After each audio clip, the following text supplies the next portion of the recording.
Hi friends, నేను మీ YVS. ఈరోజు day 9 drawing lesson గురించి తెలుసుకుందామండి. అదే మన డే 9లో కొత్త రకమైన డ్రాయింగ్ గురించి తెలుసుకుందాం. ఫస్ట్ ఒక 0 తీసుకుంటున్నామండి, అలాగే ఆ 0 కింద ఇంకో 0 తీసుకుంటున్నాం, చూస్తున్నారా? అలాగే సెకండ్ స్టెప్లో కూడా ఒక 0 తీసుకున్నామండి, చిన్న 0. ఆ చిన్న 0కి కొద్ది పెద్ద 0. అయితే ఈ పెద్ద 0 నుంచి ఒక రైట్ మార్క్ని ఇలా గీసానండి, అలాగే కింద ఒక లైన్ గీసానండి, చూస్తున్నారా? ఇప్పుడు ఏదో చిన్న 0 గీసినట్టుగా అంటున్నాయి కదండి, చూడండి. ఫస్ట్ 0 గీసుకున్నాం, సెకండ్ ఒక పెద్ద 0 గీసుకున్నాం, తర్వాత ఒక రైట్ మార్క్ టైప్లో పెట్టామండి, చూస్తున్నారా? Right mark. అదే కిందకు ఒక లైన్ లాగామండి, చూస్తున్నారా? ఇది ఏంటా అని ఆలోచిస్తున్నారు కదా? ఏమీ లేదండి, రామచిలుక, అదే ప్యారెట్ ఎలా గీయాలనేది ఈరోజు డ్రాయింగ్ క్లాస్ డే 9లో తెలుసుకుందాం. అయితే ఈ 3 స్టెప్పుల నుంచి ఈ రామచిలుకని ఈజీగా ఎలా గీయొచ్చు అనేది ఈరోజు సింపుల్గా చాలా ఈజీగా నేర్చుకుందాం. చూస్తున్నారు ఫ్రెండ్స్? ఈ విధంగా మనం same first, second, third step ఎలా చేసామో అలాగే చేయాలి. చూస్తున్నారా? ఫస్ట్ ఏం చేసాం, ఒక 0 తీసుకుంటున్నాం, చూస్తారా? సెకండ్ దానికన్నా కొద్ది పెద్ద 0 తీసుకుంటున్నాం. ఇప్పుడు పై 0 నుంచి ఇక్కడికి ఒక రైట్ మార్క్ని లాగాను. ఇవన్నీ రఫ్ లైన్స్, అంటే ఫ్రీ హ్యాండ్తో గీస్తుందన్నమాట. ఇప్పుడు కిందకు ఒక లైన్ని గీస్తుందన్నమాట, చూస్తున్నారా? కింద ఒక లైన్ గీస్తుందన్నమాట. ఈ లైన్స్ని అన్నిటిని కలిపి మనం డ్రాయింగ్ ఎలా గీయొచ్చో సార్ చూద్దాం. ఫస్ట్ కన్నుని పెడుతుంది అనమాట. ఈ కన్నుని పెట్టిన తర్వాత రామచిలక ముక్కు ఎలా ఉంటుంది, అదే ప్యారెట్ ముక్కు ఎలా ఉంటుంది అనేది చూద్దాం. ఫస్ట్ చూస్తున్నారా? ఆ ముక్కుని చాలా ఈజీగా చేశాను, చూస్తున్నారా? ఇలా నీట్గా కనిపిస్తుంది కదండి. ఇదే విధంగా మనం చేసిన తర్వాత దాని షేప్ని నీట్ చేయాలన్నమాట, చూస్తున్నారు? నీట్గానే కట్ చేసుకుంటూ చేస్తామన్నమాట. ఇలా చేసిన తర్వాత కన్ను చుట్టూరు కూడా కొద్దిగా రౌండ్ షేప్ని తీస్తామన్నమాట.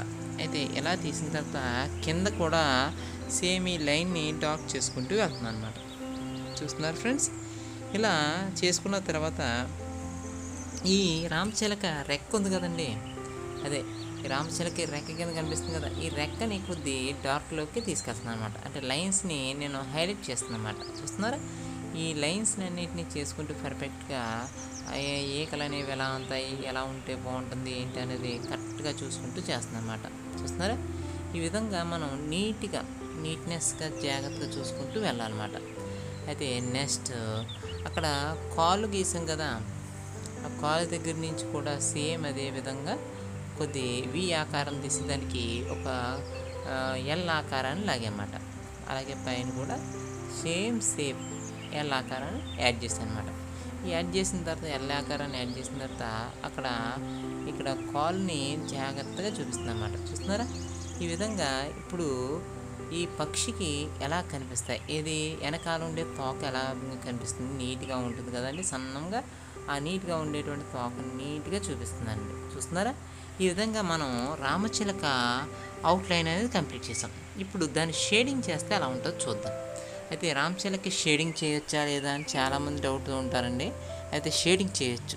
అయితే మీకు చిన్నగా కనిపిస్తున్నప్పటికీ ఇది అర్థమయ్యే విధంగానే మీకు బొమ్మ గీస్తున్నానండి, అదేంటంటే చాలా లైట్గా అదే పెన్సిల్తో సింపుల్గా లైన్స్ అనేవి చూసే విధంగా నేను ఏం చేస్తున్నానంటే డయాగ్రామ్ని హైలైట్ చేస్తున్నాను అన్నమాట, అర్థమవుతుందండి?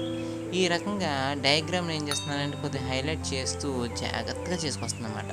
ఇలా చేయడం వల్ల ఏమవుతుందంటే కనుక డయాగ్రామ్ అనేది బాగా నీట్గా కనిపిస్తుంది అన్నమాట, చూస్తున్నారా? డయాగ్రామ్ ఇప్పుడు వరకు గీసిన దానికన్నా కొద్దిగా నీట్గా శుభ్రంగా కనిపిస్తుంది. అంటే ఇలా గీయడం వల్ల స్టూడెంట్స్ కూడా చాలా ఈజీగా ఇలా 3 స్టెప్స్తో 4వ స్టెప్లో వచ్చేటప్పుడు చాలా ఈజీగా గీయొచ్చు అనమాట అని ఒక ఐడియా వస్తుందన్నమాట, చూస్తున్నారు ఫ్రెండ్? ఇలా మన వీడియో ద్వారా చాలామందికి అర్థమయ్యే విధంగా చెప్తున్నాను అనమాట. అదే చాలామంది అంటున్నారు డ్రాయింగ్ చాలా బాగుందండి, బాగా చేస్తున్నారండి అని చెప్తున్నారు. కానీ డ్రాయింగు అందరూ బాగా చేస్తారండి, నాకన్నా అద్భుతంగా చేస్తారు. కానీ మీ అందరి కోసం నేను ఈ డయాగ్రామ్ ఎలా గీస్తే బాగుంటుంది, అది ఎలా గీస్తే బాగుంటుంది అనే ఉద్దేశంతో నేను ఏం చేస్తున్నానంటే ఈ డయాగ్రామ్స్ కొత్త వెర్షన్స్తో చేస్తే ఎలా ఉంటుందో అనే ఉద్దేశంతో ఇలా ఆలోచించి మీకోసం ఈజీ టెక్నిక్స్ కనిపెట్టి వాటిని ఇలా గీసి చూపిస్తున్నాను అనమాట, చూస్తున్నారా? ఇలా రామచిలకని నేను ఏం చేస్తున్నానంటే చాలా జాగ్రత్తగా ఈ బొమ్మని ప్రజెంట్ చేస్తున్నాను అన్నమాట, చూస్తున్నారా? ఈ విధంగా మనం రామచిలక అనే బొమ్మని చాలా డెడ్ ఈజీతో నీట్గా ప్రజెంట్ చేస్తాం అన్నమాట. చూస్తున్నారా? షేడింగ్ అన్నీ చేస్తుంటే ఎలా కనిపిస్తుందో. మీరు కూడా ఇదే ఈజీ టెక్నిక్స్ని ఫాలో అవుతూ ఫస్ట్ స్టెప్ ఎలా చేశారో, సెకండ్ స్టెప్ ఎలా చేశానో, అలాగే థర్డ్ స్టెప్ ఎలా చేశానో, ఫోర్త్ స్టెప్లో వచ్చేటప్పటికి ఎలా చేశామో అనే ఈ 4 స్టెప్స్ని ఫాలో అవుతూ ప్రతి డయాగ్రామ్ని నేర్చుకుంటారనే ఉద్దేశంతో ఈ డే లెసన్స్ అనేవి స్టార్ట్ చేస్తున్నాను అనమాట. చూస్తున్నారు ఫ్రెండ్స్, ఈ డే 9 అనే లెసన్లో మీకు బాగా ఉపయోగపడుతుంది అనుకుంటున్నాను అనమాట. అయితే ఈ వీడియో మీకు బాగా ఉపయోగపడుతుంది. అలాగే మీలో చాలామందికి రామచిలక అంటే ఇష్టం ఉంటుంది కాబట్టి ఈ రామచిలకను కూడా బొమ్మ చాలా ఈజీగా మీరు గీయొచ్చు. అదేవిధంగా మీ ఫ్రెండ్స్కి కూడా గీసివ్వచ్చు అన్నమాట. ఈ డయాగ్రామ్స్ నేర్చుకుంటారు. చూసారు కదా ఫ్రెండ్స్, డే 9 లెసన్ మీకు బాగా నచ్చింది అనుకుంటున్నాను.